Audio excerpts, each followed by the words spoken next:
Spécial, un matin glorieux, un matin magnifique. Dis à ton voisin magnifique. Alléluia.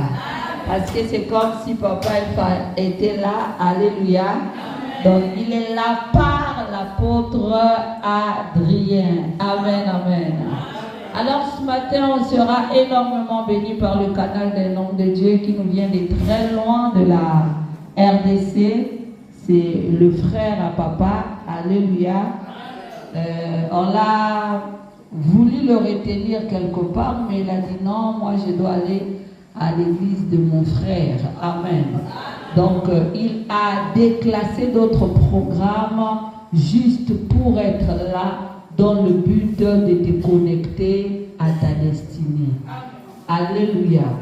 Ainsi, il mérite double honneur. Pendant que j'appelle l'apôtre Adrien,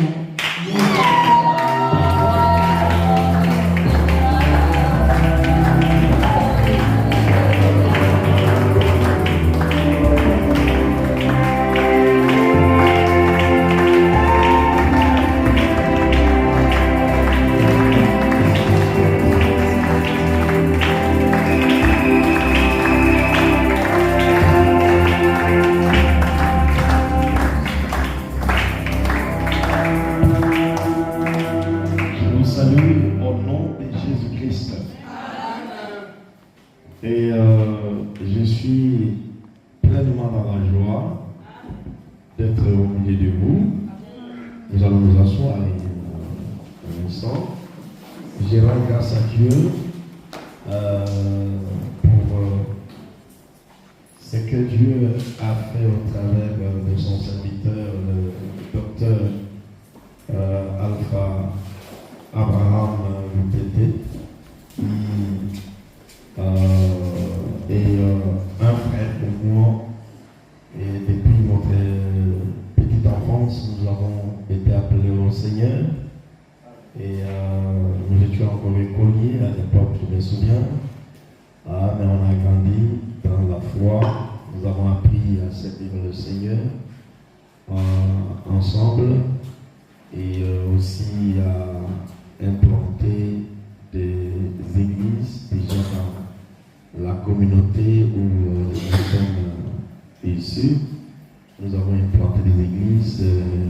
Quelque temps après, le Seigneur nous a accordé des ministères que nous sommes aujourd'hui en train de diriger. Dieu a donné à son serviteur de pouvoir conduire donc cette grâce qui aujourd'hui se trouve l'église Maison du Potier, qui est une paroisse parmi d'autres qui a en RDC, mais aussi nous suivons de près tout ce que Dieu réalise au travers avec son serviteur. Je rends grâce à Dieu pour la servante de Dieu, notre fille Stélie, qui a accepté de bien vouloir nous accueillir et nous donner cette invitation. Nous sommes venus ici, en fait, dans le cadre d'une conférence que un de nos amis de longue date, j'ai déjà été ici à Pointe-Noire dans les années 2005. Je sais que beaucoup d'entre vous étaient encore peut-être n'étaient pas encore nés, mais il y en a qui étaient déjà là, mais j'étais là pour une conférence internationale à l'époque. Et bon, Dieu a fait grâce que l'apôtre Vincent Gaïtio, pour ceux qui le connaissent, a pu se mettre en place une plateforme qu'il a dénommée Retour à la parole de Dieu. Et à partir de ce moment-là, j'ai été intéressé pour que je puisse représenter cette plateforme au niveau de la République démocratique du Congo. Et pour ce faire, donc, c'était une première. Et j'étais invité à prendre part dans cette conférence et aussi les activités à côté de cette grande rencontre. Et j'ai profité de mon séjour ici pour aussi, n'est-ce pas, partager quelques heures avec vous. Alléluia. Et c'était pas facile parce que je suis venu sur un programme donné, mais j'ai dû, en tout cas, me désengager d'autres programmes de ce matin pour venir partager ce moment. Je sais que c'est pas facile à côté de cette paroisse comme ce que vous êtes. Il y a aussi une de nos églises dans la communauté charismatique La Colombe qui est ici, et j'ai pensé aussi, ne serait-ce que visiter, je ne saurais pas rendre le ministère là-bas, mais je pouvais quand même voir l'endroit, parce que c'était aussi dans le souhait de notre papa, notre père spirituel, le pasteur Paulin Pelleté, depuis la Belgique, qui a voulu que je puisse quand même visiter toutes les églises qu'il y a ici, et aussi le président du conseil d'administration, le pasteur Dominique Moninga, à Boma, en République démocratique du Congo. Donc là, je porte plusieurs casquettes à la fois. Je suis l'un des conseillers, donc à côté du docteur Alpha Lutete, dans la communauté. Nous siégeons dans le bureau du représentant légal. Et on serait venu ensemble avec lui parce qu'il était aussi invité dans cette conférence, mais sauf que nous revenons tout droit de l'Europe. On a fait presque 5 semaines là-bas et que moi j'ai eu juste une semaine le temps de me reposer un peu avant de venir ici, mais lui devait aller jusqu'en province, en Matadi. Et ça ne lui a pas permis de se préparer pour venir prendre part à cette conférence. Voilà ce qui justifie son absence, sinon il serait parmi nous. Et Dieu aidant, en tout cas, prochainement, ce serait une joie de venir en duo, comme on nous voit souvent dans la communauté, souvent on travaille avec lui et nous faisons des missions souvent ensemble. Et je rends grâce à Dieu parce que nous avons étudié ensemble et on a fait nos préparations des études ensemble et on a terminé ensemble et on a servi le Seigneur ensemble et aujourd'hui dans le ministère on continue à servir le Seigneur ensemble. Je rends grâce à Dieu que cette communion va continuer jusqu'à l'éternité parce que en fin de compte nous serons dans la maison du Père là-haut en train de le louer, de le bénir ensemble. Amen. Et je pense que Dieu m'a mis à cœur de partager quelque chose ce matin avec vous. Et je me posais la question, qu'est-ce que je peux dire à mes frères, dire à l'Église. Je sais que vous êtes déjà extrêmement bénis par du fait que quand je vois mon frère Alphonse et la grâce qu'il a, c'est un enseignant. Quand il parle, moi je prends mon stylo, mon carnet et j'écris. Parce qu'il a une grâce très particulière dans l'enseignement et quand il pénètre les Écritures, il a vraiment, c'est un don, c'est une particularité qu'il a. Alléluia. Bon, ce qui me concerne, moi j'enseigne. Si je peux enseigner par la mesure du possible, moi je suis apôtre, je suis dans la mission, dans le travail de l'implantation, mais aussi de pouvoir établir le ministre des hommes de Dieu et finir sur la foi de l'Église et la manière dont l'Église doit se voir implantée, mais aussi s'organiser. Je rends grâce à Dieu que de venir servir dans cette contrée qui paraît périphérique, comme c'est un banlieue apparemment, mais en tant qu'apôtre, c'est là où le Seigneur nous veut et c'est là où la mission devient intéressante. Amen. Même à Kinshasa, c'est vrai, quand j'ai commencé la première implantation, c'était en pleine ville, pour ceux qui savent Kinshasa, dans la commune de Baobu. Et au Beau Marché, nous avons commencé la première église. Et si bien on avait fait quand même des choses, on a eu à gagner des âmes, ainsi de suite. Mais sur le plan de l'implantation, et nous avons trouvé que c'était une implantation qui ne représentait rien, c'était juste comme du feu de la bouche, parce qu'après le temps a tout gommé. Tous les efforts ont été gommés par le temps et par les événements. Et Dieu merci, nous avons eu à penser à implanter aussi autrement, toujours à Kinshasa. Nous sommes allés cette fois-là dans la périurbaine pour commencer une implantation. C'était comme une folie quand je devais quitter le centre-ville pour aller m'installer pratiquement dans un milieu quasiment rural où il n'y avait pas de courant, il n'y avait pas de route, il n'y avait pas d'eau, et il fallait donc vivre comme dans dans la forêt. Donc il n'y avait rien de l'urbanisme. Et c'est là où je suis allé acheter, et pour moi-même, mais aussi pour l'église. Et il n'y avait pas de fidèles, et on faisait les cultes. C'était moi et mon épouse et mes 2 enfants, 2 garçons. J'étais tout petit. L'aîné avait 9 ans, et son cadet avait à peine 5 ans. Et on a planté l'œuvre, et il n'y avait presque rien. Mais Dieu nous a dit c'est là.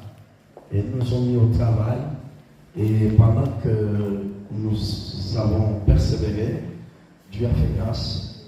Du moins, ça nous a permis à mettre en place des structures de développement, notamment. Nous avons une école et qui fonctionne là-bas depuis, ça c'est la 9e année, alors qu'en ville, on ne pouvait pas avoir des espaces pour organiser ce genre de structures. Et nous avons l'espace pour pour construire l'église, et nous avons aussi un autre espace où nous avons initié la construction d'un centre de santé que nous sommes en train de construire. Alors que ça, on ne pourrait pas le faire.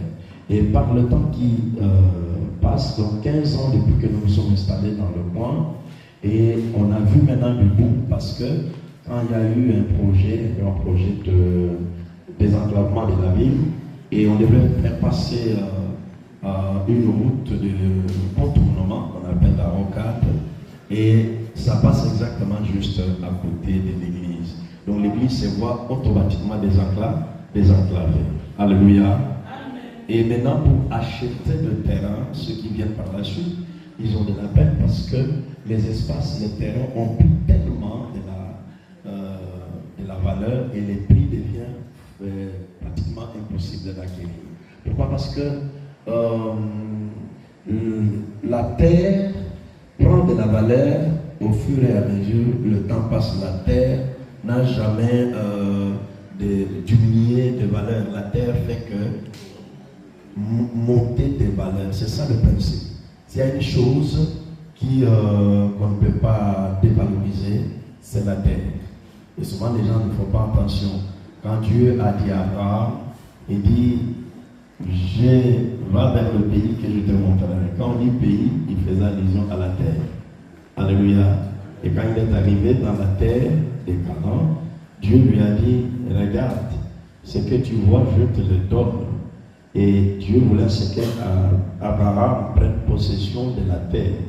Et un jour, sa femme, Sarah était décédée, alors elle devrait chercher un sépulcre.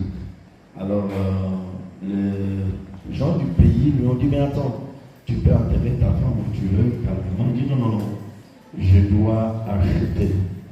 Vendez-moi une portion de terre où je vais mettre la sépulture pour mon épouse. Et c'est que Abraham fit, on lui a vendu une portion de terre, et dès qu'on lui a vendu la portion de terre, et c'était symboliquement, Abraham avait pris possession de la terre. Alléluia. La terre, il faut l'occuper, la terre, il faut l'acquérir. Il y a des principes. Tu ne peux pas prendre la terre et lui sans payer le prix. Ça ne se passe jamais. Et même David, quand construire le temple et il cherchait une terre et un endroit. Alors il est allé trouver un bel endroit qui était approprié pour le temple. Il est allé voir le propriétaire et dit, je veux bien construire une maison pour le Seigneur sur cette terre. Alors le gars lui dit, mais non David, si c'est pour Dieu, c'est pas un problème, tu peux prendre ça gratuitement, tu vas construire la maison de Dieu. Et David a dit, non, pas question. Je ne donnerai pas à Dieu quelque chose qui ne me coûte rien. Il dit, tu veux dire quoi? Il dit, non, donne un prix à cette terre, je vais la payer.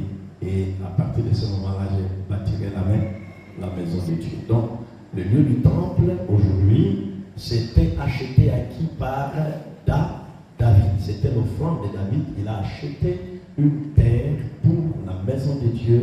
Et cette terre, aujourd'hui, est appelée la terre sainte. Et les gens fusent de partout pour aller adorer Dieu. Mais celui qui a acquis ça, c'était David. Il avait fait un acte très important.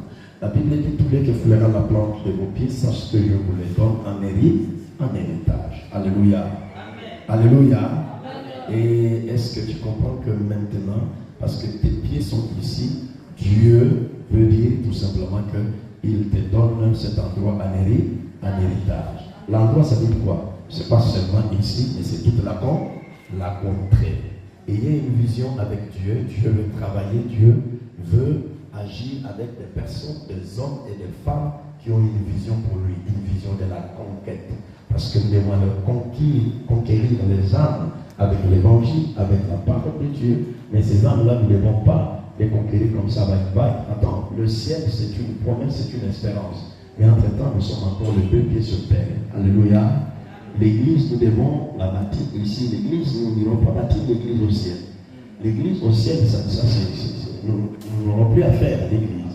L'église, sa mission terminera avec l'enlèvement. Quand l'église sera là, nous n'aurons plus rien à faire. Mais le Seigneur a dit, je bâtirai mon église. Et cette église, c'est que nous sommes aujourd'hui. Alléluia. Nous devons la bâtir dans des cadres, dans des conditions qu'il faut. Alléluia. Et Amatadi, quand l'homme de Dieu est arrivé, il fallait planter la maison du potier. Mais il fallait trouver l'endroit, il fallait acheter. C'est vrai, la tentation, la première était, il fallait chercher là où des bons quartiers déjà bien habités, tout ça, aller chercher là-bas. Mais après, on a réfléchi dans cette dynamique, on a dit, mais non, il faut aller là où on peut avoir et de l'espace et on peut se projeter. Dieu merci.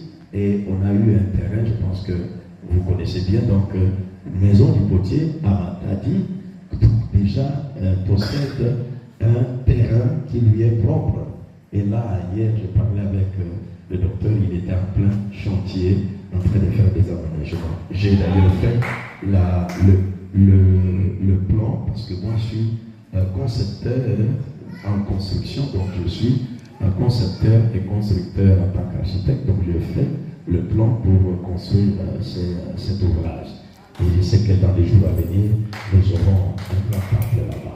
Est-ce qu'on peut bénir le Seigneur? Gloire à Dieu.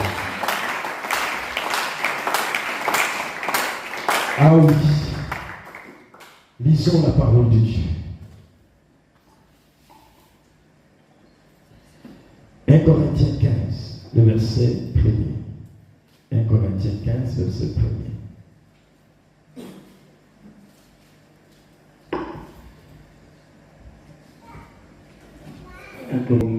Très bien. Je vous rappelle, frères, l'évangile que vous avez reçu, dans lequel vous avez persévéré, et par lesquels vous êtes sauvés. Si vous le retenez tel que je vous l'ai annoncé, autrement, vous auriez cru en vain. Je vous ai enseigné avant tout, comme je l'avais aussi reçu, que Christ est mort pour nos péchés, selon les Écritures, qu'il a été enseveli et qu'il est ressuscité le 3e jour, selon les Écritures, et qu'il est apparu à Céphas, puis aux 12. Ensuite, il est apparu à plus de 500 frères à la fois, dont la plupart sont encore en vie, et dont quelques-uns sont morts. Merci. Nous acclamons la parole du Seigneur.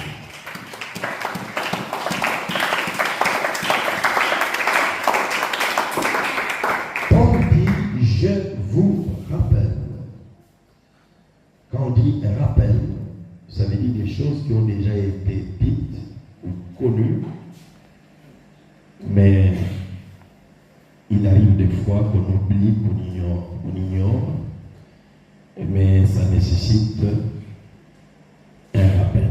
Alléluia. Il dit, je vous rappelle. L'homme de Dieu, le docteur Alpha, je pense que cette année, il est en train de développer un thème sur la mise à jour. Alléluia. La mise à jour.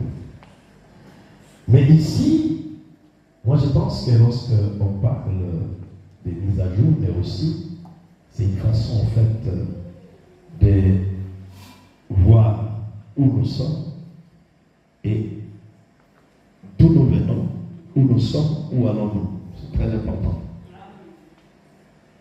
Je vous rappelle parce que ce sont des choses que nous sommes censés connaître, que nous ne devons pas oublier. Et on nous rappelle sur ce qui est essentiel. Parce que dans la vie, il y a des choses qui nous arrivent, qu'on a connues dans l'histoire par le passé. Il y a des choses qui passent qu'on oublie. Mais il y a des choses, il y a des moments qu'on n'oublie jamais. Par exemple, le jour où on est né, ça du moins, on essaye de se rappeler que voilà, c'est le jour, c'est la date de mon anniversaire. Alléluia. Ah oui. Il y a des dates qu'on n'oublie jamais. Par exemple, le jour de mon mariage. Ça, je sais que je me rappelle. Il y a des jours, il y a aussi des circonstances, des moments qu'on n'oublie pas, qui sont essentiels. Parce qu'en fait, notre passé nous définit. Alléluia. On ne peut pas dire ce qu'on est aujourd'hui sans faire allusion d'où nous sommes partis. Et d'où nous sommes partis, en fait, nous dit exactement à peu près où sommes-nous et où nous allons. Alléluia. Je vous rappelle, frère, qu'est-ce que Paul rappelle? Il dit, frère, l'évangile que je vous ai annoncé et que vous avez reçu, dans lequel vous demeurez ferme, et par lequel aussi vous êtes sauvés si vous le retenez dans le terme où je vous l'ai annoncé. Autrement, vous aurez cru en vain. Alléluia. Il y a des choses qui sont essentielles dans la foi et dans la vie chrétienne, dans notre marche avec le Seigneur. Il y a des moments qui sont cruciaux et très déterminant. Comme disait un éminent serviteur, il dit, il y a des minutes qui coûtent toute une éternité. C'est-à-dire que tu loupes ça, tu rates toute une éternité. Il y a des moments très déterminants. Quels sont les moments? Par exemple, les jours où tu as donné ta vie au Seigneur, c'est un moment très déterminant. Parce que c'est ça qui, en fait, définit tout le reste de ta vie. Les moments où tu as pris l'engagement de donner ta vie au Seigneur, les moments où tu as rencontré Jésus, mais c'est une référence, c'est un point très déterminant, c'est une repère. Parce que lorsqu'on navigue dans un bateau ou dans un avion, plutôt dans un avion, il y a ce qu'on appelle des repères. Des repères qui sont de repères soit visuels ou des repères électroniques. Ça s'appelle des balises. Ce sont, au fait, soit ce sont de lumineux ou de panneaux de signalisation, mais qui quand même nous indiquent si nous sommes sur la bonne voie ou nous sommes sur la mauvaise voie. Si nous sommes sur le bon cap ou nous sommes sur un mauvais cap. Parce que pendant que le navire ou l'avion prend le cap, il dit, mais nous sommes sur Pointe-Noire, nous voulons aller sur Brazzaville, l'avion met son cap sur Brazzaville. Mais pendant qu'il met le cap sur Brazzaville, et il commence sa navigation, il y a des courants ou qui vont essayer de pouvoir l'empêcher à atteindre Brazzaville. C'est quoi, par exemple, le vent. Le vent de côté, de droite ou de gauche, peut de temps en temps te faire éloigner de ton cap. Alléluia.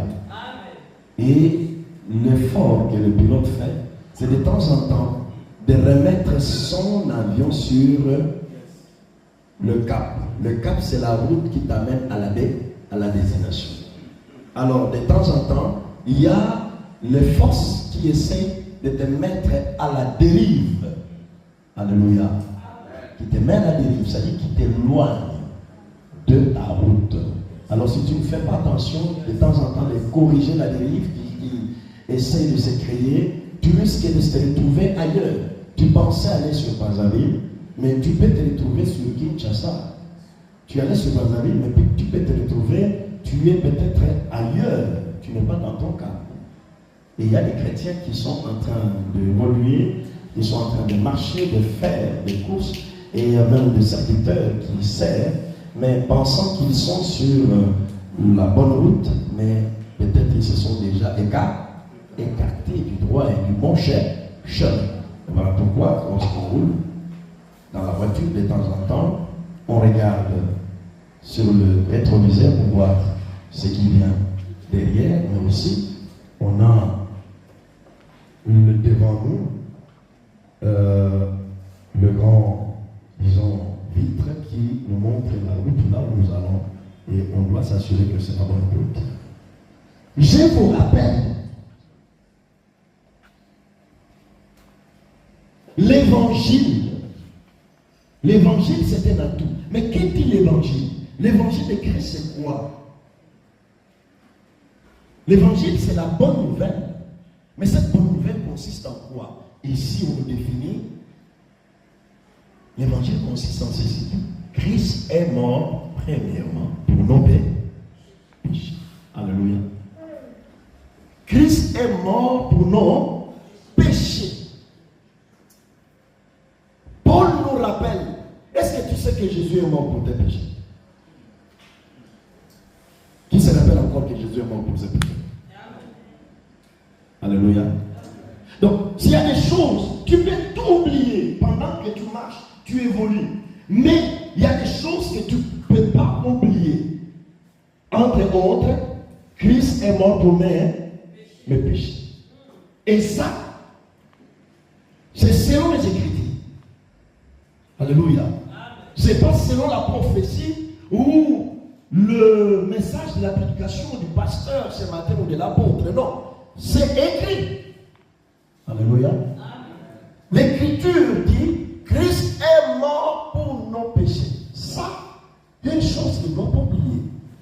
Alors déjà, quand je suis en face d'une éventualité, d'une situation, d'une sollicitation, des choses qui me poussent ou qui me tentent à m'amener vers le péché, déjà, quand je me réfère à ça, ça dit fort. Christ est mort pour mes péchés.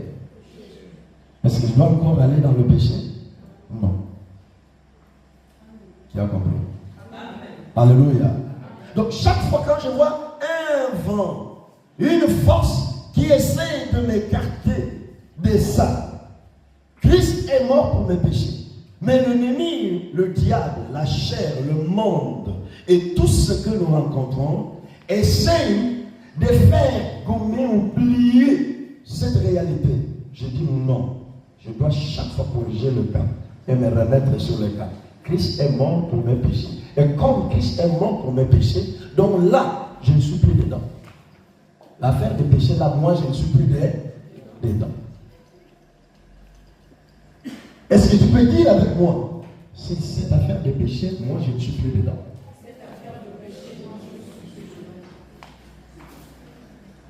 Commettrons partout, mais pas dans le péché. Parce que Christ est mort pour mes péchés. Christ est déjà mort. Veux-tu ajouter encore d'autres péchés? Pour dire que Jésus, écoutez, il y a des péchés de plus qui viennent s'ajouter. Est-ce que tu peux venir encore remourir? Est-ce que c'est possible? La Bible dit que Christ est mort une seule fois et il ne mourra plus jamais. Lui, la pierre frappée une seule fois dans le désert. Moïse a dit à Dieu, Moïse, frappe le rocher. Et le rocher a jailli l'eau. Et pour la seconde fois, lorsque le peuple a eu faim, Dieu dit, mais Moïse, parle au rocher. Alléluia. Et Moïse, par colère, par influence, je ne sais pas qu'est-ce qu'il voulait, parce que vous savez, à un moment dans la vie, on est humain, hein? On peut oublier. Alléluia. Que le miracle, ce n'est pas nous, c'est Dieu qui fait le miracle. Les miracles. On peut oublier des fois penser que c'est comme une formule magique que nous avançons avec Dieu. Non. Dieu n'est pas dans la formule magique. Alléluia. Dieu ne nous a pas donné une formule. Mais Dieu nous demande de rester en communion avec lui. Moïse venait de parler au rocher. Il a pris son bâton, il a frappé.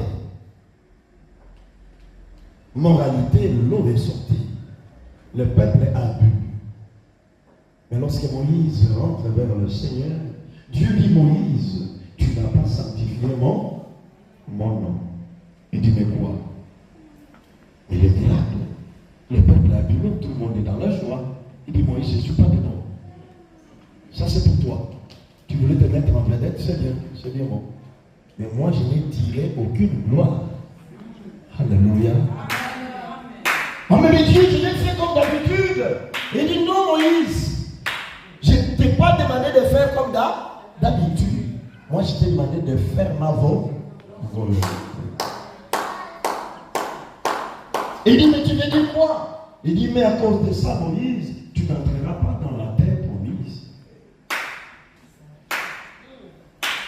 Moïse, c'est parmi des personnes qui ont vu Canaan, qui ont salué Canaan de loin, mais qui ne pouvaient pas entrer. Son péché, c'est parce qu'il a frappé le rocher pour la deuxième fois.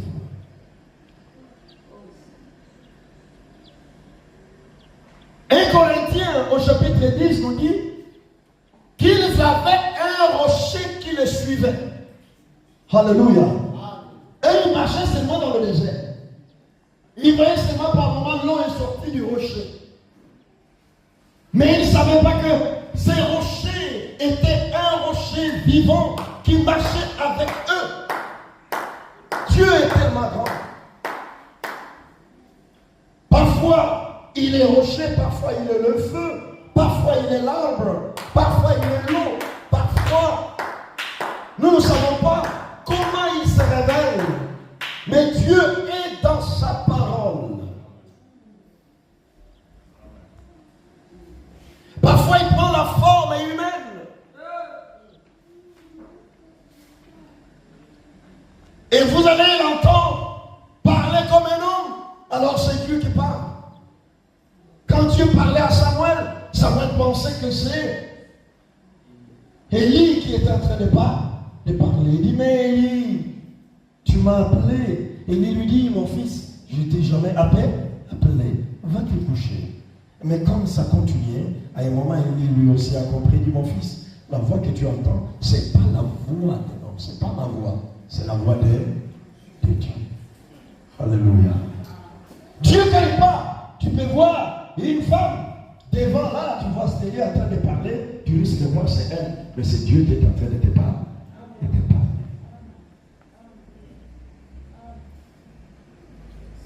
Le rocher qui les suivait, la Bible dit, ces rochers, c'était le Christ. On ne pouvait pas le frapper 2 fois. Il est mort une seule fois.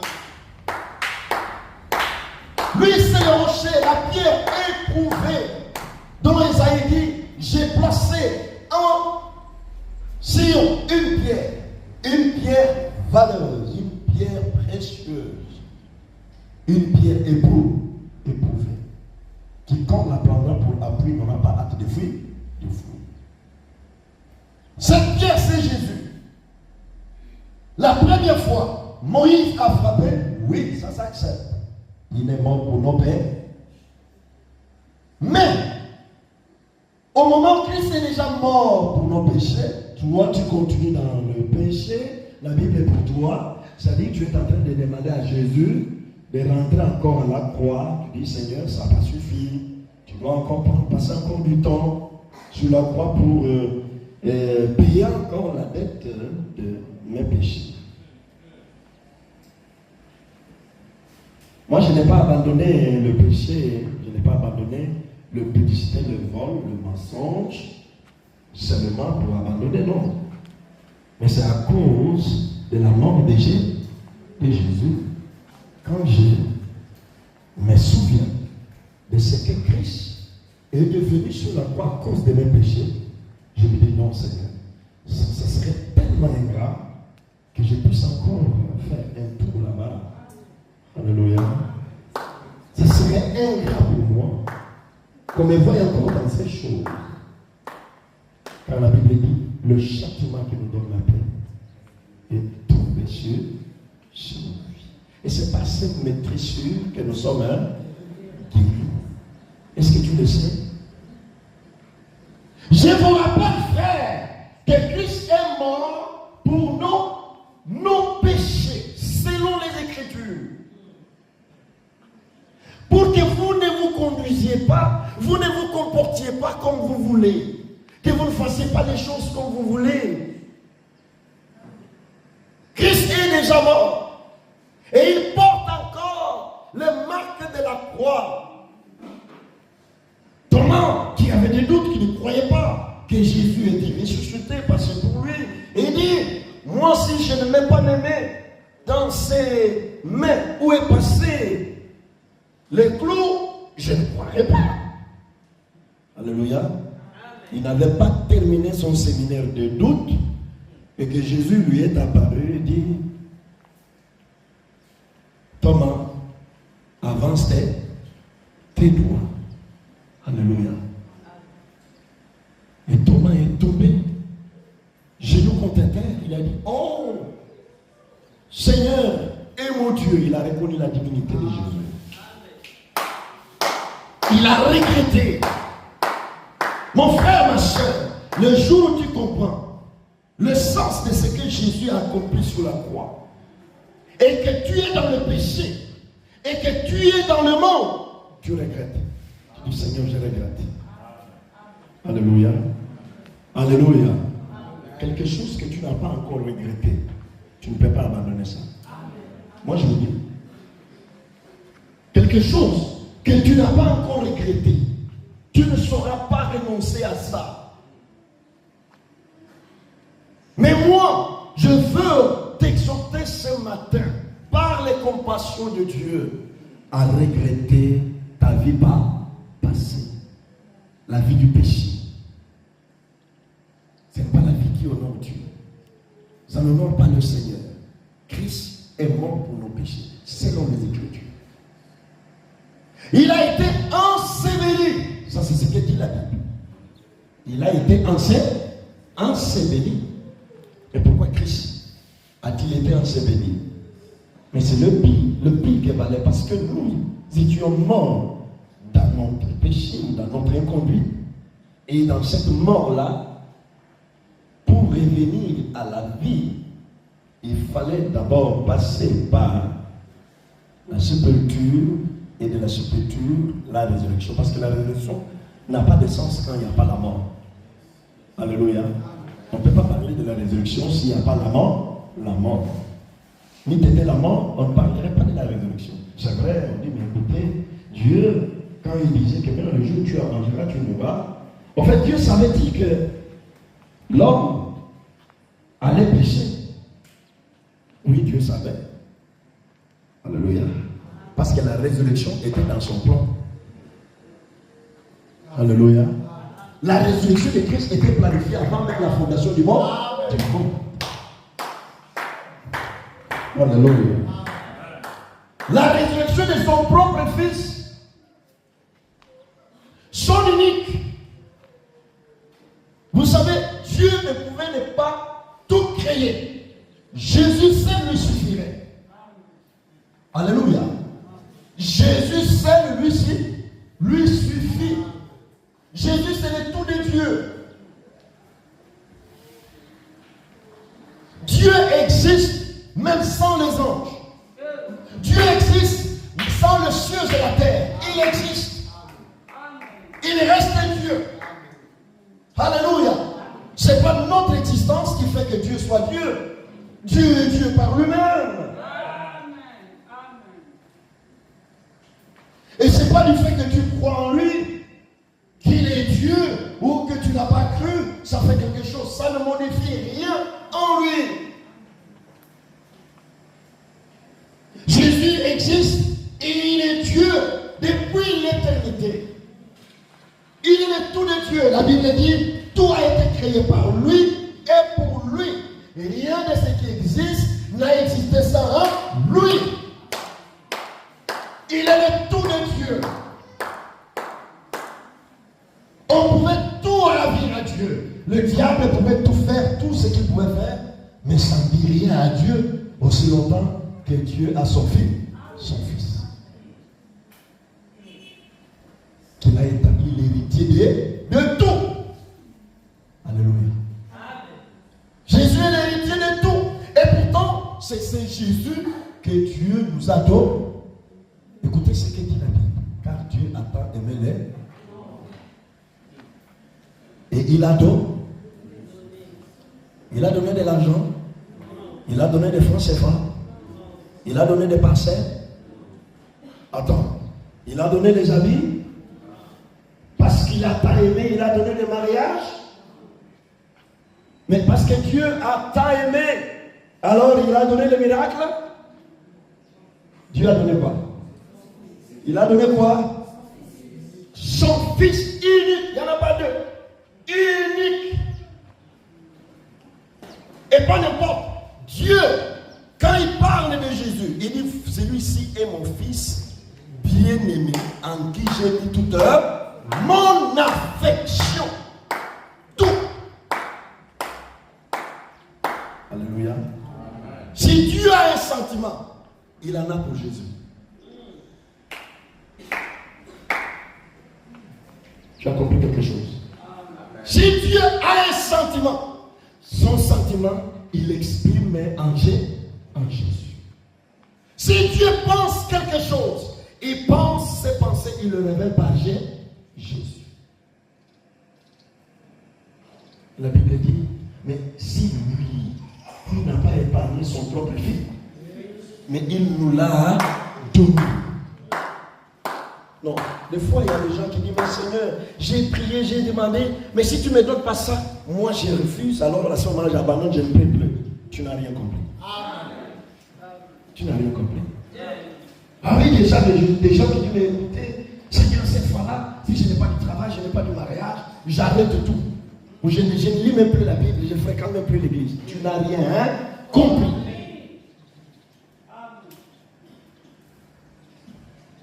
Celui que Dieu nous a donné, c'est plus que tout. Écoute, Jésus n'est pas mort sur la croix pour nous donner des voyages. Il n'est pas mort sur la croix pour nous donner le mariage, s'il vous plaît. Jésus n'est pas mort sur la croix pour nous donner l'argent.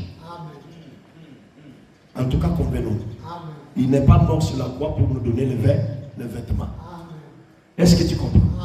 Alléluia. Jésus est mort pourquoi? Il est mort pourquoi? Pourquoi? Pour nos péchés.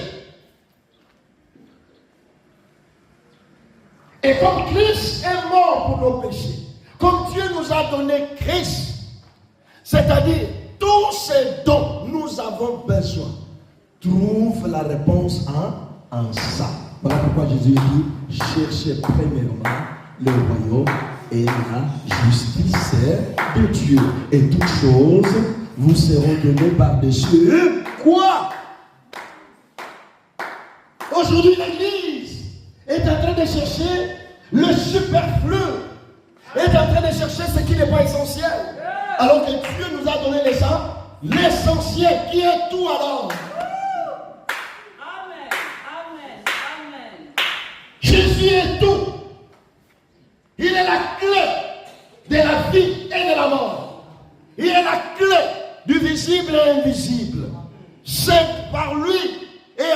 Dieu appela toutes choses du néant à l'existence. Lui, c'est la parole. Alléluia. La parole. Au commencement était la parole. La parole était avec Dieu. Et la parole était Dieu. Et il est dit, la parole s'est faite chair. Et cette parole a habité parmi nous. On connaît son nom. Son nom c'est Jésus-Christ.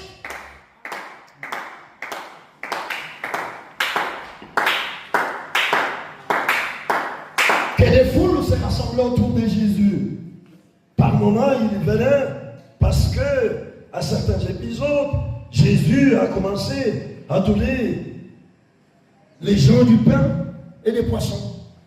Alors, les gens ont pris l'habitude de dire, oh, mais il faut aller à l'église de Jésus là. Parce que par moment, il allait mettre le message, alors il dit, non, on doit manger. Et lui, il a toujours les moyens pour nourrir les gens. Et vous mangez à votre faim, vous buvez à votre soif. Il y a des gens qui préféraient passer leur journée juste dans cette compagnie-là, parce qu'ils savaient qu'il va arriver un moment. Et il y en a qui mangeaient donc dans les frais généraux.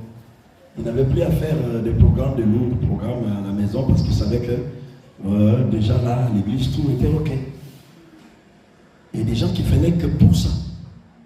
Alléluia. Alors un matin, les gens arrivent. Ils venaient nombreux comme ils venaient, ils s'appelaient les amis, les voisins. Venez! Et ils venaient. Et Jésus dit, mais vous êtes venus encore? Il dit, nous sommes là, Seigneur. Jésus dit, non, je sais que vous venez, vous me suivez. Ce n'est pas à cause de la parole, mais vous venez à cause du pain. Il dit, mais oui, mais en quelque sorte, tu peux avoir raison. Mais attends, Jésus, est-ce que c'est mauvais? Il dit, attends, aujourd'hui, on change de menu. Il dit, le menu, c'est quoi? Aujourd'hui, si quelqu'un ne mange pas de ma chair et ne boit pas de mon sang, il n'a pas la vie. Hein? Alléluia. Amen. Il dit quoi? Répète encore. Il dit, si quelqu'un ne mange pas de mon sang et ne mange pas de ma chair et ne boit pas mon sang, il n'a pas la vie éternelle. Je pense que Matthieu demande à Jean, est-ce que tu as bien compris ce qu'il dit là? Il dit, moi j'ai compris. Alléluia. Chantal qui était là, il dit, Antoinette, tu as bien compris ce que Jésus est en train de dire? Il dit, mais j'ai bien compris. Alléluia. Alors, il y en a qui disaient, écoutez, mais attends, mais ça c'est la sorcellerie. Alléluia. Ça là, c'est plus église, c'est de la sorte. Alors, on a vu les gens partir. Et même Jésus en avait 72 disciples. Et ces jours-là, on a vu 60, se sont mis de corps. Dans ces histoires-là, on n'entre plus, on ne vient plus. Ils sont sortis, ils sont partis. Le lendemain, l'église était sèche. Alléluia. L'église était sèche. Les gens ne se sont pas chamaillés. On n'avait pas. Bon, attends. Jésus n'a pas volé, il n'a pas pris aussi l'offrande des gens là-bas. Mais seulement on a vu que les gens n'étaient plus. L'église était vidée. Mais il y a quand même des courageux. Des exceptions qui manquent. C'était les 12. Alléluia. Les 12 qui sont venus ce matin-là, je ne sais pas si c'était un dimanche ou une réunion de semaine, mais du moins ils étaient 12. Et dit, et Jésus dit, mais écoutez, mais qu'est-ce que vous venez faire? Il dit, bon, mais c'est la première fois qu'on voit un pasteur qui chasse les fidèles dans son église. Il dit, mais qu'est-ce que vous venez faire? Vous n'êtes pas partis comme tout le monde. Il dit, oh, mais nous sommes venus, nous ne sommes pas tout le monde. Attends, les choses de Dieu, ce n'est pas tout le monde. Chacun doit s'engager personnellement, doit comprendre les choses de manière personnelle. Le salut est individuel. On peut être beaucoup. Mais le salut, c'est une affaire personnelle. Il y a beaucoup d'appelés, mais peu de Dieu. Pierre prend la parole et dit, À qui autre irons-nous encore? Car toi, tu es le Christ. Et tu as la parole de la vie éternelle.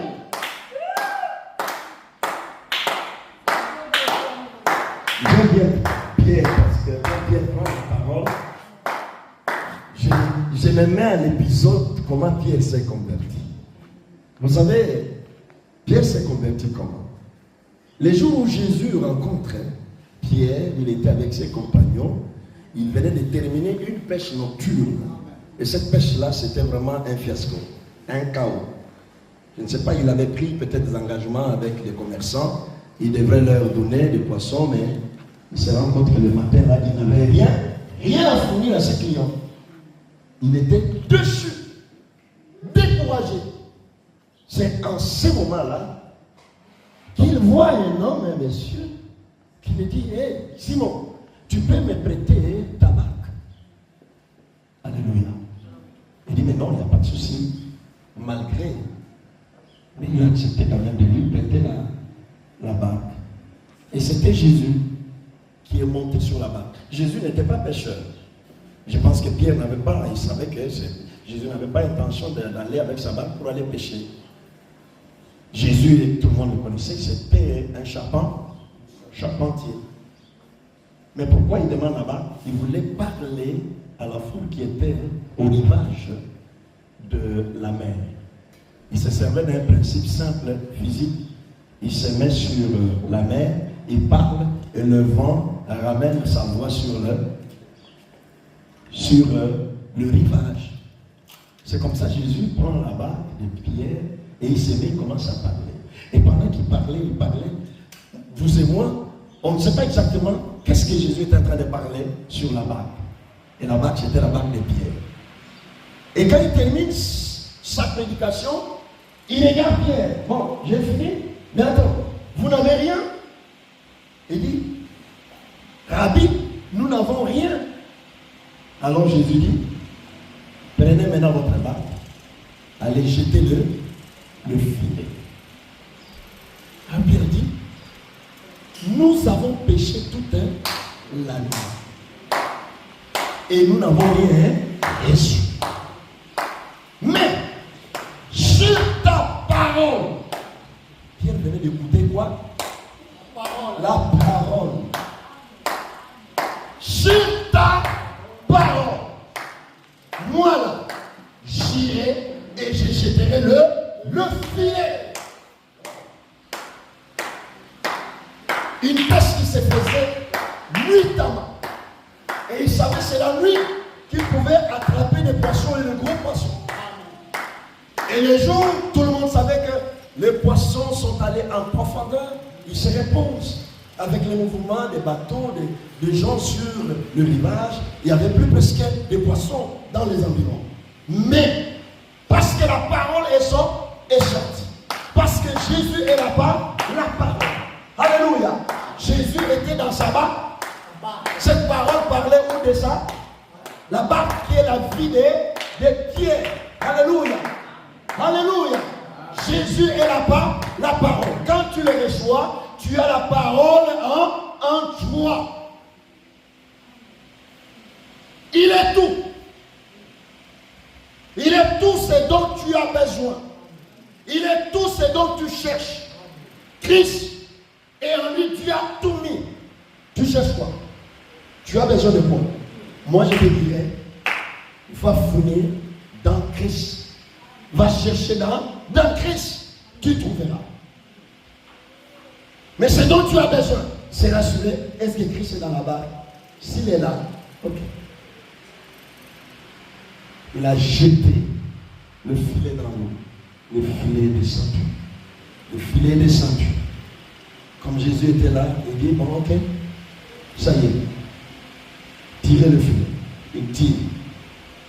Ça coince. Il tire. Oh, mais ça pèse. La première intention, on dirait peut-être ça a pris des pierres. Non, ça doit prendre peut-être des arbres, des déchets. Mais non, Jésus dit, mais tirer, non? Et il tire. Il se rend compte que le filet bouge. Alléluia. Alléluia. Il tire. Mais c'était bourré de poissons. Plus le filet montait, plus il voyait des poissons. Et Pierre, dans ça, il n'avait plus les yeux sur les poissons. Il commençait à regarder l'homme qui était dans sa barque. Il dit, waouh! La Bible dit qu'il tomba à genoux. Il dit, Seigneur, retire de toi de moi, je suis un homme pécheur. Et Jésus le regarde et dit, Pierre, suis-moi. Je ferai de toi pécheur tant. C'est lui, c'est Pierre qui revient. Et il dit, moi je ne suis pas parti comme tout le monde. Je suis revenu. La raison c'est laquelle? Toi tu es le Christ, le Fils de Dieu vivant. Et toi tu as la parole de la vie éternelle.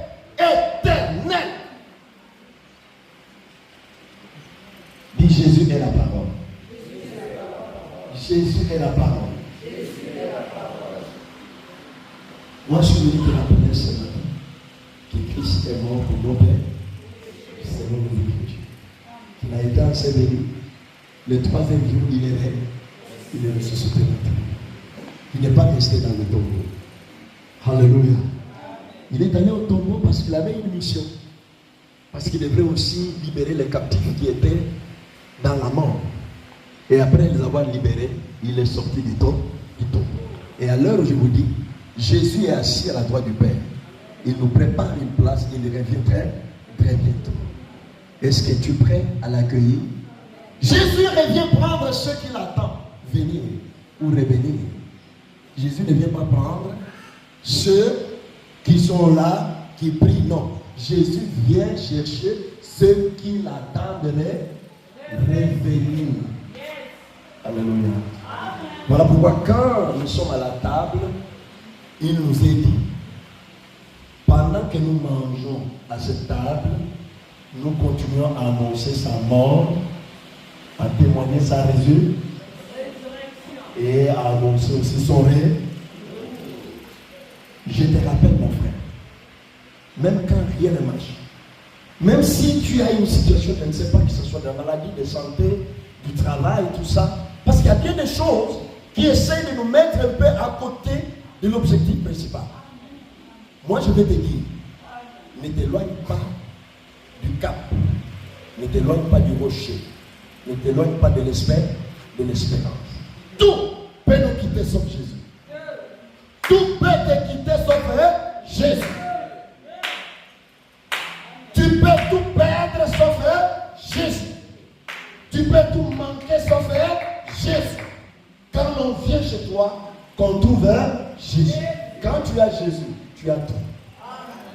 Celui qui a Jésus, il a tout. Les jours où Lazare, je termine par là, mourait, les gens ont dit, mais c'est fini. Voilà, c'est des secours de son ami là qui venait de temps en temps. Il venait juste pour manger, tout ça. Voilà, là, il était malade, on l'a appelé même, il n'est pas venu. Et bon, on l'a enterré. Ça appelle, il apparaît. Et au lieu de venir même au lieu du deuil, il n'est même pas venu au lieu du deuil. On l'a trouvé là, à l'entrée du village. Alléluia. Amen. Mais Marc quand même est parti voir Jésus. Il dit, mais Seigneur, si tu étais là, notre frère ne serait pas là. Non. Bon, ça c'est une façon de dire avec courtoisie. Mais la réalité, je pense que dans le cœur des gens, je ne sais pas ce que les gens, ce qui s'est raconté sur Jésus à cause de son absence, ni pendant le moment où il était malade, ni pendant le moment du deuil. Il arrive même, au lieu de se rendre pour consoler la famille, non, lui il s'est mis là-bas à l'entrée du deuil. Et c'est la famille qui doit se mettre à le chercher. Ça c'est quel type? Est-ce que réellement il aimait notre frère? Alléluia. Il y a des situations qui nous arrivent. Des fois, les gens se posent la question, est-ce que réellement il est enfant de Dieu? Est-ce que Dieu l'aime vraiment? Et des fois, tu me dis, est-ce que vraiment Dieu m'aime? Je te dis ce matin que Dieu t'aime. Tes problèmes n'empêchent pas Dieu de t'aimer. Alléluia. La situation des épreuves de la vie ne peut pas nous séparer de l'amour de Dieu. Dieu est fidèle.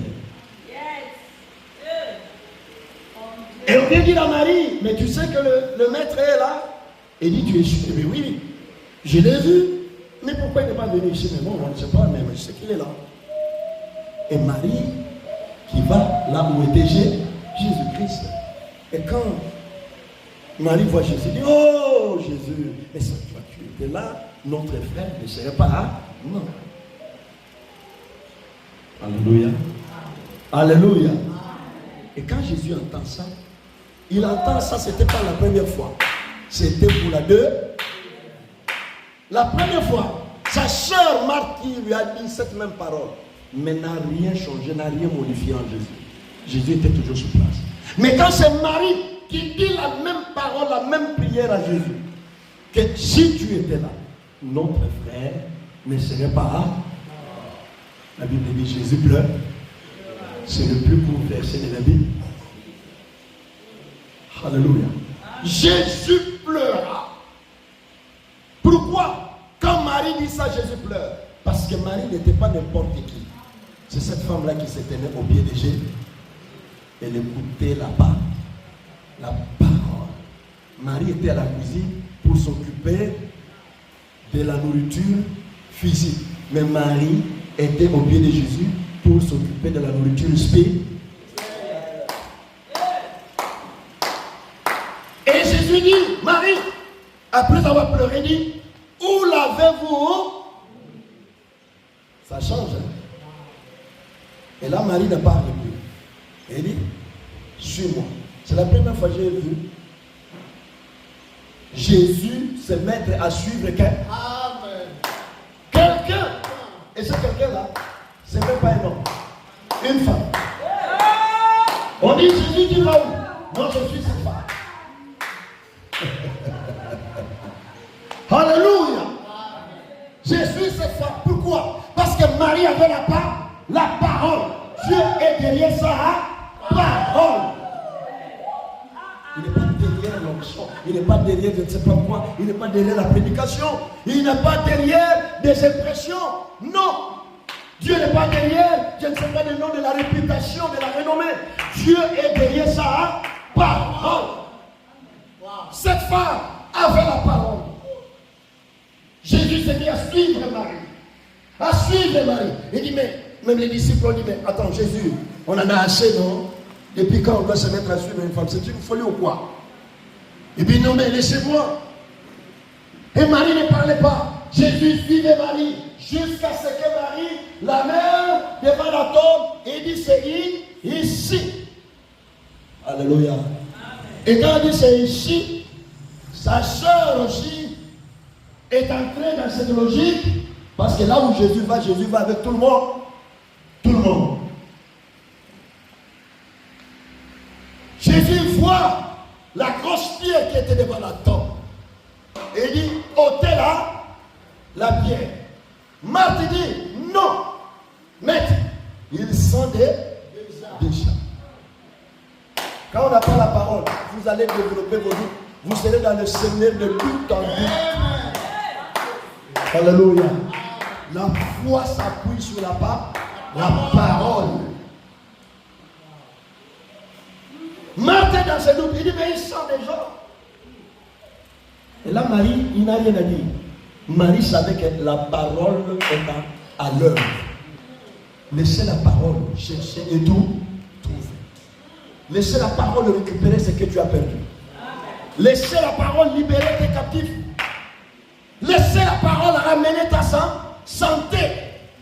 Laissez la parole te relever. Laissez la parole donner les pieds aux paralytiques, les yeux aux aveugles. Laissez la parole donner les oreilles aux sourds.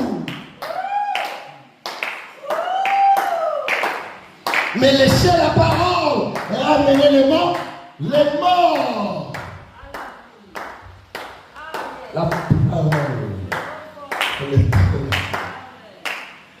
Parce que la parole a ordonné ôter la bière qui pouvait résister.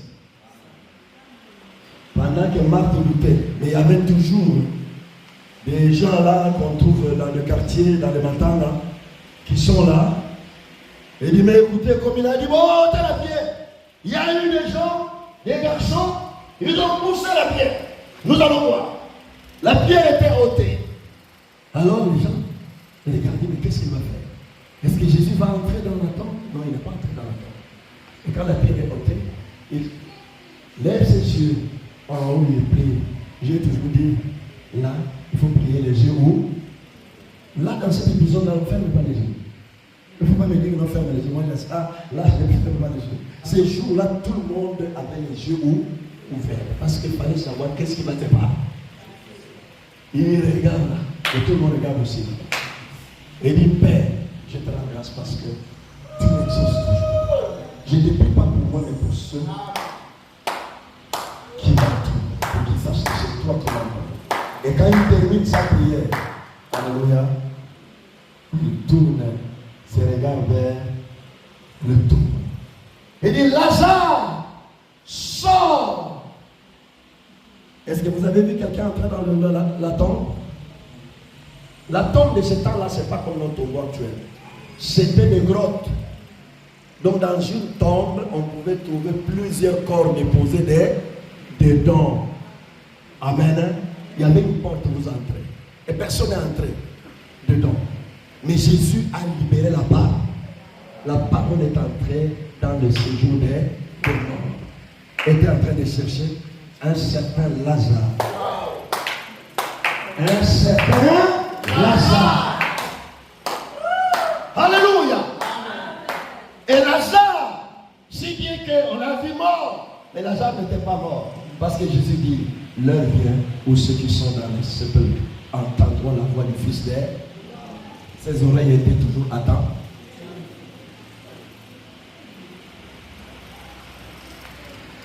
La parole est arrivée chez Lazare et Lazare a accepté, a accueilli la parole. Et à partir de ce moment-là, la parole a pris Lazare et est rentrée et est sortie avec Lazare jusque hors le sepulcre. La Bible dit, Lazare est sorti les mains et le pied liés. Est-ce que tu peux expliquer cette mathématique-là ou cette physique-là? Quelqu'un les mains et les pieds liés, il est sorti comment?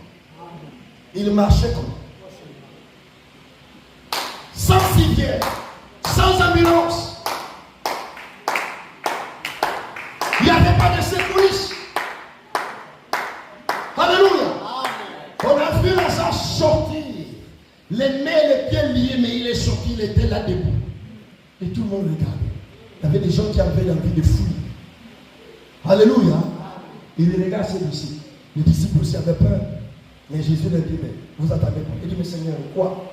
Il dit, déliez-les et laissez-les. Il faut avoir le courage pour commencer à toucher les premiers. Alléluia. Il commençait à dérouler les bandes de plus il déroulait. Il s'est rendu compte que, mais il vit, non? Il s'est rendu compte, et on a vu, mais là, Lazare, mais Lazare dit, mais tout le monde est là, et Marie a vu, mais c'est notre frère, il vit. Ils l'ont embrassé. Alléluia. Est-ce qu'on peut acclamer la parole de Dieu?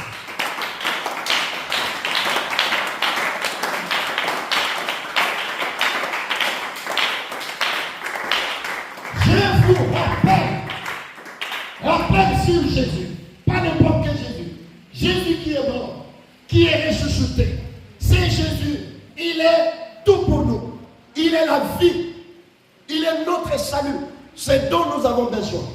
Nous avons la provision nécessaire de toute notre existence sur terre en Jésus-Christ. Amen. Amen. Vous n'avez plus rien ajouté en dehors de Jésus. Que personne ne t'ajoute autre chose. Vous avez tout. La puissance, la force, la grâce, tout en Christ. La guérison en Christ. L'autorité pour chasser les démons, nous avons ça en Jésus-Christ. Parce qu'il y a des gens qui troublent votre foi, qui essayent de vous faire croire comme si, en dehors de Jésus, vous devez ajouter quelque autre chose pour vous rassurer du salut, de la guérison, de la protection. C'est faux. J'ai dit c'est faux. L'évangile, il n'y a pas deux. C'est celui-là. Si vous le retenez tel qu'il est, vous avez le salut. Alléluia. Nous, on ne vous donne pas l'argent, on ne vous donne pas, on ne vous promet pas je ne sais pas quoi. Nous vous présentons Jésus. Jésus est venu pour vous dire que tout ce qu'il vous faut, c'est Jésus. Tu es malade, c'est Jésus ici. Alléluia. J'ai dit, tu es malade, c'est quoi? Jésus ici. Tu es menacé par des démons ou l'envoûtement. Attends, je te dis, c'est Jésus. C'est lui. Les démons n'ont pas peur des hommes, n'ont pas peur même des prières, mais ils ont peur de Jésus. Christ à nous, c'est l'espérance de la gloire. Tu peux manquer tout, mais aie Jésus. Quand tu as Jésus, tu as plus que l'argent. Quand tu as Jésus, tu as plus que même le travail. Tu as plus que l'aisance. Tu as plus que tout. Jésus, c'est le vrai bonheur. C'est la vraie richesse. C'est le vrai trésor. Jésus, c'est ce que Dieu nous a donné. Toute la provision de l'Église est en Christ. N'allez ni à gauche ni à droite. Restez en Christ. Quand on dit en Christ, restez dans sa parole. Dans sa parole. Et c'est ça. Si aujourd'hui nous tenons debout, nous on s'est convertis. Aujourd'hui c'est plus de 35 ans que nous sommes dans le Seigneur. Nous avons commencé le ministère, nous étions tout petits. Tout petits. Et quand aujourd'hui, avec l'expérience, on dit que même j'ai 35 ans le ministère, les gens me disent, mais attends, tu as quel âge? On dit, mais moi j'en ai 52 ans. Mais comment tu... Oui. J'ai commencé tout petit. C'est tout à fait normal. Et je ne vois pas qu'est-ce qui viendra m'impressionner dans le Seigneur. Alléluia. Nous avons connu le haut et le bas. Nous avons connu la disette, nous avons connu l'abondance, nous avons connu tout. Le rejet, la honte. Mais nous gardons juste aujourd'hui la foi. On lui dit ni la mort, ni la vie, ni la puissance, ni la hauteur, ni les anges, ni les démons, ni les dominations, ni les autorités, ni les choses présentes, ni les choses à venir. Rien ne peut nous séparer de l'amour de Dieu manifesté en Jésus-Christ, notre Sauveur. Que Dieu vous bénisse. Vous allez vous lever pour prier. Yesu Petro Naboli Yo Olingi Nami Yo Ufela Kina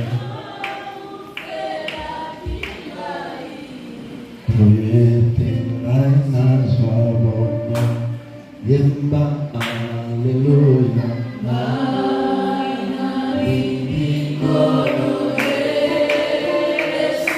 Masia, Alleluia.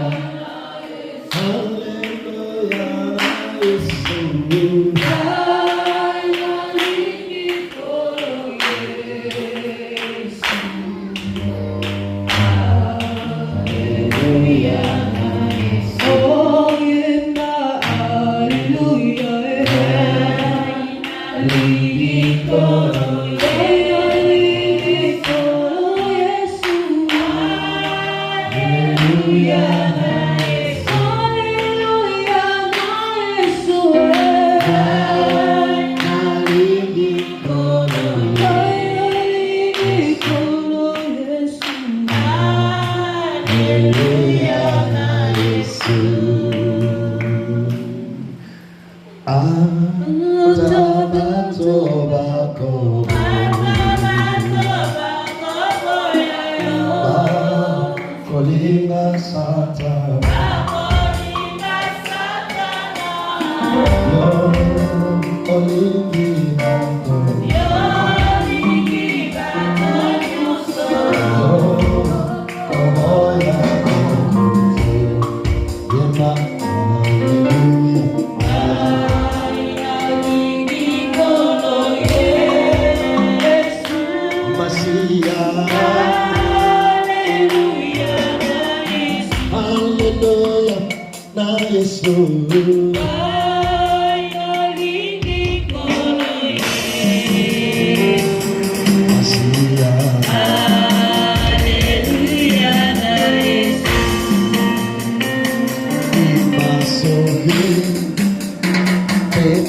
Béni soit son nom, il m'a sauvé.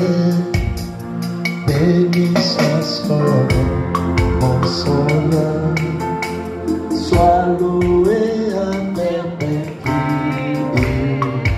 Il m'a sauvé, il m'a sauvé. Béni soit son nom, il m'a sauvé. Jésus, béni soit son nom, il m'a sauvé, béni soit son nom, mon sauveur, sois loué à perpétuité, dans son amour, il m'a racheté, dans son amour, il m'a racheté, dans son amour, il m'a racheté, mon sauveur, sois loué à perpétuité. Je le suivrai, toujours avec joie, je le suivrai, toujours avec joie, je le suivrai, toujours avec joie, mon sauveur, sois loué à perpétuité. Alléluia, alléluia, béni soit son nom. Alléluia, alléluia, béni soit son nom. Alléluia, alléluia, béni soit son nom. Mon sauveur, sois loué à perpétuité.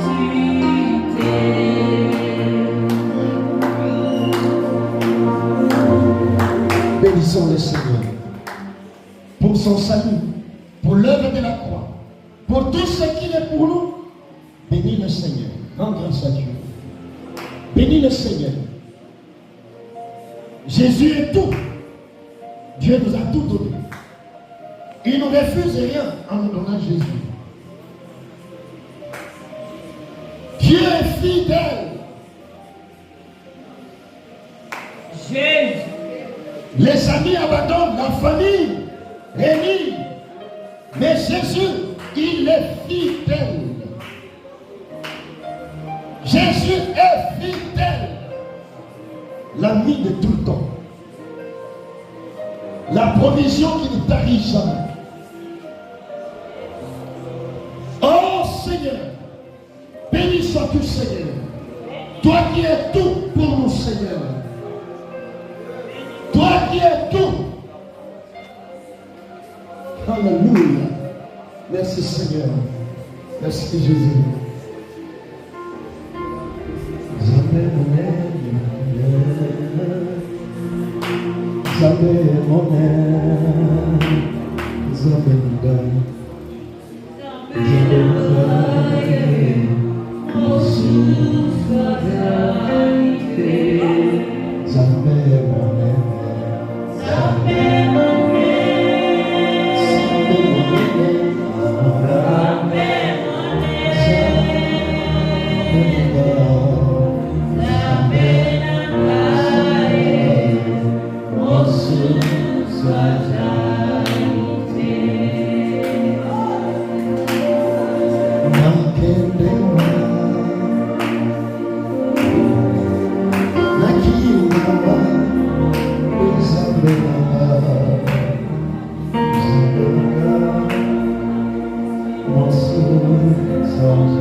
oh Dieu, sa vie.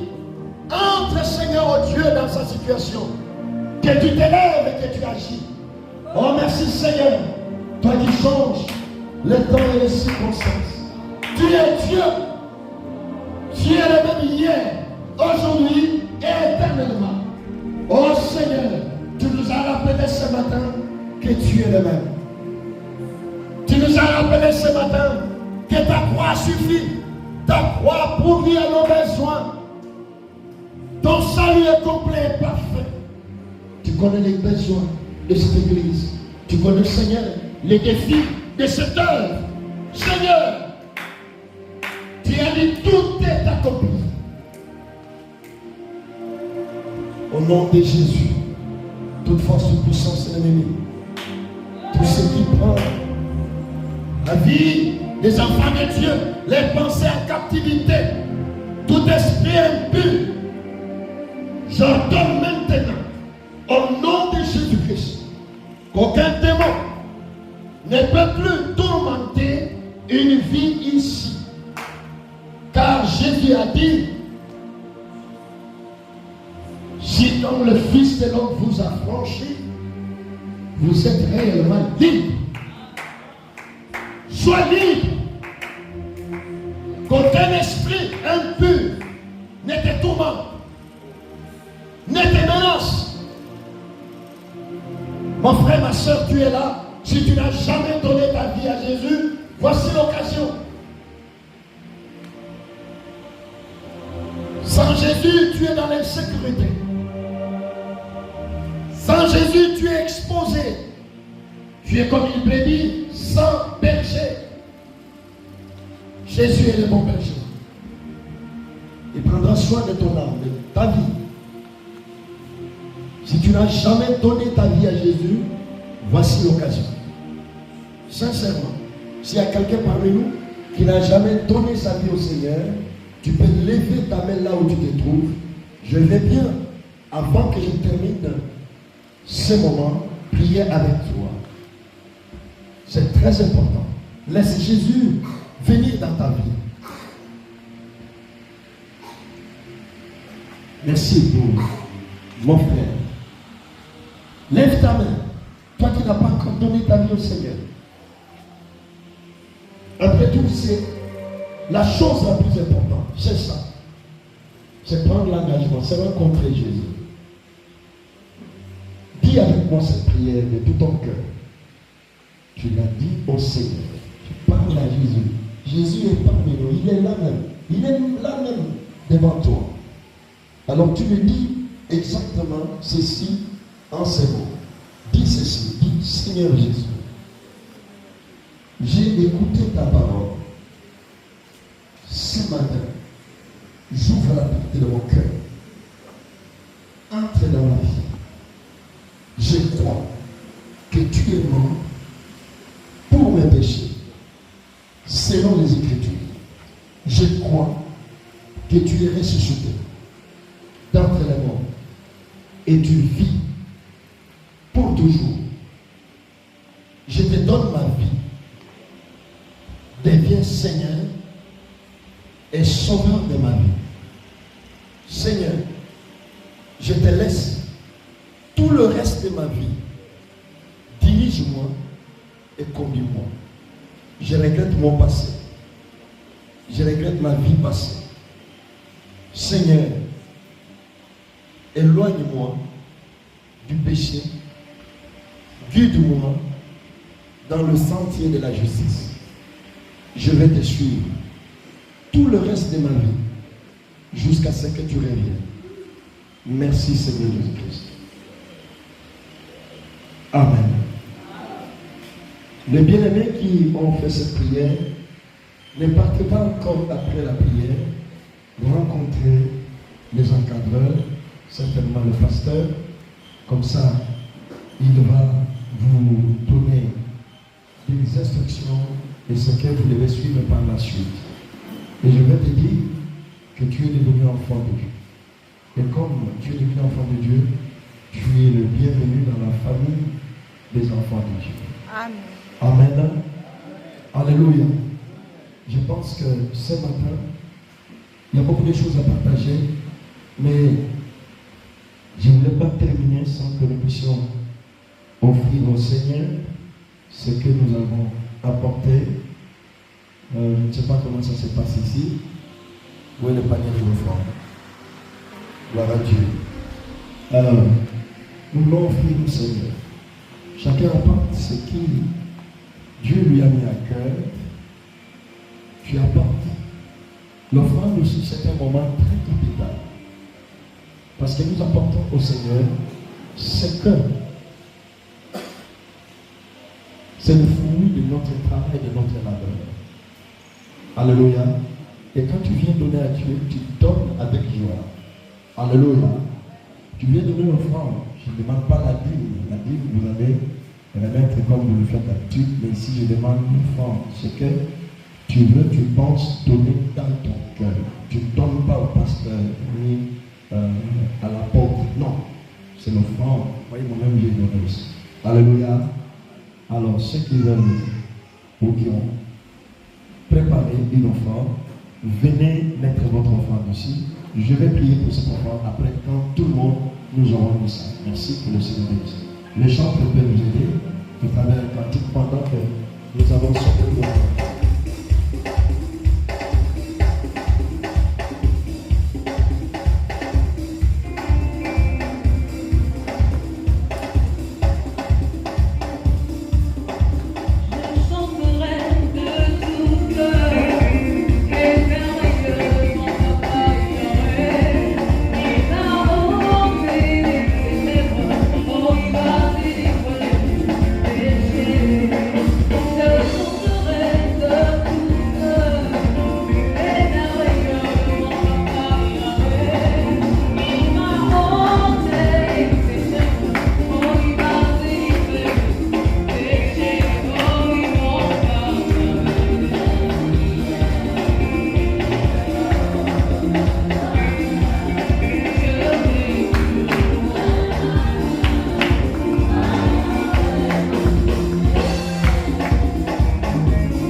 Je viens te présenter cette offrande qui est le fruit, Seigneur, de notre travail. Je te prie, Seigneur, de bénir, oh Dieu, la semaine de l'ouvrier, la semaine du militaire, du policier, la semaine de l'artisan, la semaine de l'agriculteur, de l'éleveur. Seigneur, que tu bénisses la semaine du commerçant. Bénis, Seigneur, oh Dieu, la semaine du conducteur et de toute personne qui travaille, Seigneur, dans le métier manuel comme intellectuel. Laisse que, Seigneur, tu bénis l'œuvre de tout un chacun. Je te prie même ceux, Seigneur, qui n'ont pas su trouver, Seigneur, ce qu'ils devraient apporter ce matin, mais Seigneur, ils ont un cœur de pouvoir, oh Dieu, apporter leur offrande. Seigneur, bénis chacun. Que ton peuple, Seigneur, oh Dieu, soit béni, comblé par toi. Un corps malade ne saura pas te servir, ne saura pas travailler non plus. Tu as dit dans ta parole, vous servirez l'Éternel, votre Dieu. Il bénira votre pain et votre eau. Il éloignera ici la maladie au milieu de toi. Seigneur, laisse, Seigneur, par ses gestes, éloigne, Seigneur, la maladie au milieu de ce peuple. Guéris, Seigneur, le monde qui a, Seigneur, dans leur maison, dans leur famille. Oh Dieu de gloire, laisse, Seigneur, oh Dieu, cet esprit qui vient par des pertes, par des ruines, par l'hémorragie financière, au travers, oh Dieu, des ordonnances, au travers des examens, oh, qui coûtent à tes enfants, ma prière que, Seigneur, tu te retrouves la santé et la pleine santé, afin qu'il te serve au nom puissant de Jésus. Amen. Nous acclamons le Seigneur.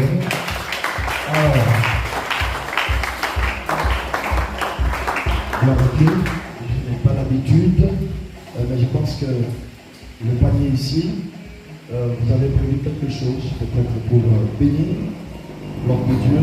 Bon, tout ce que, il ne faut pas obliger, tout ce que tu penses que tu veux bien apporter, même tout ce que tu penses, tu veux bénir l'homme de Dieu, tu viens le mettre aussi dans le panier ici. Alléluia. Si tu en as, gloire à Dieu. Si tu n'en as pas, je n'en fais pas une obligation. Alléluia. Mais il faut apprendre à honorer les hommes de Dieu. Vous avez un pasteur, une pasteur, c'est une dame qui est avec lui, et le serviteur qui servit. Apprenez à les soutenir, à partager vos biens avec eux, car le Seigneur a ordonné que ceux qui servent à l'autel mangent à l'autel. Alléluia. Voilà, je suis le passage. Mais vous devez plus vous occuper de ceux qui sont avec vous. Alléluia. Et merci parce que vous m'avez accueilli. Alléluia. Vous donnez la chair comme ça, c'est plus que tout. Hein? Amen. C'est une grâce. Je vais aller ailleurs, mais je suis venu ici parce qu'ici c'est chez moi. Alléluia. Ce n'est pas l'offrande qui nous amène ici, mais c'est l'amour et l'appel, la vocation que nous avons reçue de la part du Seigneur. Mais ce n'est pas mauvais que vous puissiez prendre part à cet appel, à cette vocation. Alors, vous amenez ce que vous avez prévu librement ici.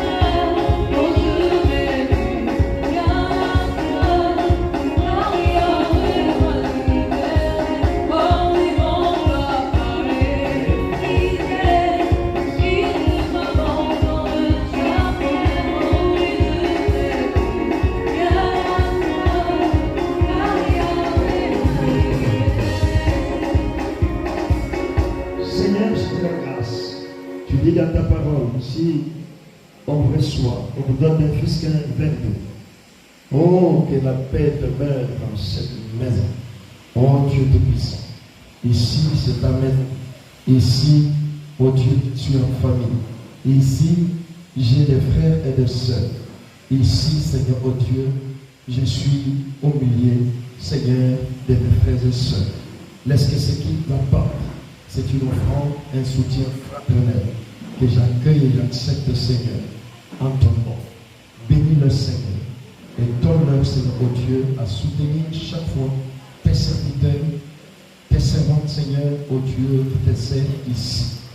Et qu'ils excellent, Seigneur, dans la libéralité, afin, Seigneur, davantage de soutenir tes serviteurs et de soutenir le champ missionnaire. Père de grâce, suscite des partenaires pour cette œuvre. On commande, Seigneur, oh Dieu, à ce peuple les moyens pour qu'ils aient toujours de quoi pour soutenir mon besoin de saint. Merci parce que tu n'es pas injuste pour oublier les bienfaits et tout ce qu'ils ont fait, Seigneur, pour tes serviteurs, pour le saint et pour ton œuvre. C'est dans le nom de Jésus, notre Seigneur et Sauveur, j'ai ainsi prié. Amen. Que Dieu vous bénisse. Voilà, merci, super. Parce que ici, je suis censé bouger pour que je puisse saluer aussi le frère, le pasteur de l'église La Colombe. Je ne sais pas si on peut m'emmener là-bas rapidement. Le temps, je rejoins aussi les amis qui m'attendent, parce qu'il y a notre apôtre qui m'attend cet après-midi. En tout cas, moi je vous aime bien. Alléluia. Je vous aime bien. Et je voulais m'assurer que je vous ai vu, vous m'avez vu. Ce n'est qu'une partie remise. Prochainement, Dieu nous fera grâce. On viendra peut-être pour prendre beaucoup de temps avec vous. Pour ceux qui viennent à Kinshasa, vous êtes les bienvenus. Nous sommes là-bas.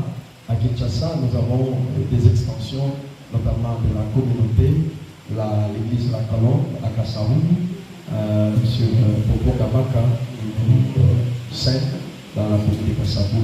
L'église dirige pasteur et Jude Ngoma. Et nous sommes à Mongafula avec le ministère de Jésus-Christ à toutes les nations, l'église Mamre. Là, à Mongafula, nous sommes pratiquement le quartier voisin du quartier Plateau, donc après le campus, où pour ceux qui viennent par la côté, ils peuvent venir en passant par Riflanglais Bayemou pour pouvoir arriver chez nous. Là, vous allez plus trouver. Si vous allez dans le corps central, nous avons plusieurs espaces, Rababo, Mamatadi et Tchela, pour ceux qui voyagent. Et vous demandez, c'est par la colombe, vous allez trouver nos églises. Dans le Kassai, nous avons aussi une paroisse dans le Kassai central, notamment à Kananga, et Juxem, jusqu'à toutes les nations, paroisse Vie et Lumière. C'est toujours la même famille. Nous sommes une grande famille. Alléluia. Donc, vous n'êtes pas le seul ici. Vous êtes une grande famille ici et au travers le monde. En Europe, il y a une grande famille là-bas aussi. Alléluia. À Mons, où se trouve notre Père spirituel, donc votre grand-père. Alléluia. Voilà. Et c'est là à Mons. Et là, c'est aussi, pour ceux qui vont en Europe, à Mons, c'est la plus grande paroisse protestante. Donc, dans cette région, c'est notre église. Donc, c'est une église qui est bien connue. Et vous avez l'habitude, pour ceux qui sont sur la toile, de suivre le programme sur YouTube. Je pense que le reste, vous pouvez nous contacter quand vous voulez. Et dans le programme Vie avec moi, je suis dedans. Est-ce qu'il y a des gens qui suivent le programme? Voilà, donc nous sommes là-dedans. Vous pouvez nous contacter quand vous voulez. C'est très important. Comme vous avez vu, c'est comme vous avez vu le docteur Abraham. Alléluia. Alléluia. Voilà, c'est comme ça. Des fois, moi, je ne suis pas là et il vient, il fait des programmes avec ma paroisse. Et des fois, c'est lui qui vient pour interrompre certaines ordinations, telles que dans le Kassai, là-bas, je me souviens. Une fois, c'est lui qui est allé consacrer les pasteurs là-bas. Et donc, c'est comme ça. C'est que lui ne peut pas faire, si je peux le faire, je le fais. C'est que moi, je ne peux pas faire, si lui est là-bas, il peut le faire, il le fait. Alléluia. C'est très important. Donc, vous êtes une grande communauté. Quand vous engagez ici, vous êtes dans du lourd et dans du sérieux. Je dis pas. Vous êtes dans du lourd et dans du sérieux. Amen. Nous sommes tels que vous nous voyez là. Nous ne sommes pas compliqués, nous sommes simples. Nous sommes abordables, nous sommes accessibles. Nous mettons à l'avant tout, c'est la parole de Dieu. C'est la chose la plus importante. Amen. Alors je pense, prochainement quand nous allons revenir ici, moi je suis en train de vous voir grand. Moi je vous vois tellement grand ici. Vous n'êtes pas les moyens. Pasteur, tu m'entends? J'ai plus longtemps ici. Moi je suis en train de voir plus grand ici. Et vous devez vous préparer en conséquence. Vous allez recevoir des éminents, beaucoup de grâces que vous allez recevoir. Et c'est très important. Amen. Dieu vous a placé ici, c'est une mission. Et Dieu peut compter sur chacun de nous. Amen. Alors, tenons-nous la main dans la main, soutenons la vision et restons à l'écoute de ce que Dieu dit ou parle au travers sa servante, au travers son serviteur, bien sûr. La servante de Dieu ne peut que faire ce que Dieu est en train de communiquer par son serviteur. Quant à moi, je suis à la fin de ce programme. Que Dieu vous bénisse. Je laisse la parole. Merci.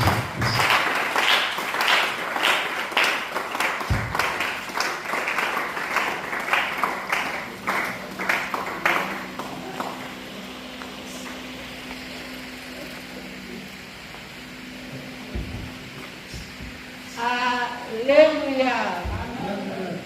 Ainsi, on va élever nos voix. Nous allons recommander l'homme de Dieu entre les mains du Seigneur, priant que Dieu regarde, qu'il garde son serviteur, le Seigneur, qu'il bénisse aussi son ministère, priant dans ce temps au nom de Jésus.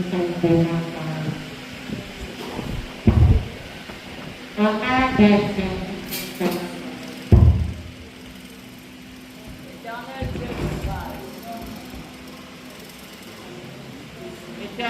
de grâce, éternel Dieu très haut, éternel Dieu aimable, nous bénissons ton nom, ô Père, nous te rendons de multiplications de grâce. Seigneur, merci pour la vie de ton serviteur, merci pour son passage en ces lieux. Merci éternel et Dieu de gloire pour la mission, merci pour l'œuvre que tu lui as confiée. Merci parce que tu t'es servi de lui aux yeux, Seigneur, pour nous communiquer ta pensée. Je prie ce matin, ô Père de gloire, que tu te souviens de lui, comme il est écrit dans ta parole. Vous servirez l'Éternel votre Dieu, il bénira vos pères aux eaux et il éloignera la maladie du milieu de toi. Seigneur, que cela s'attache à sa vie de maintenant et à jamais.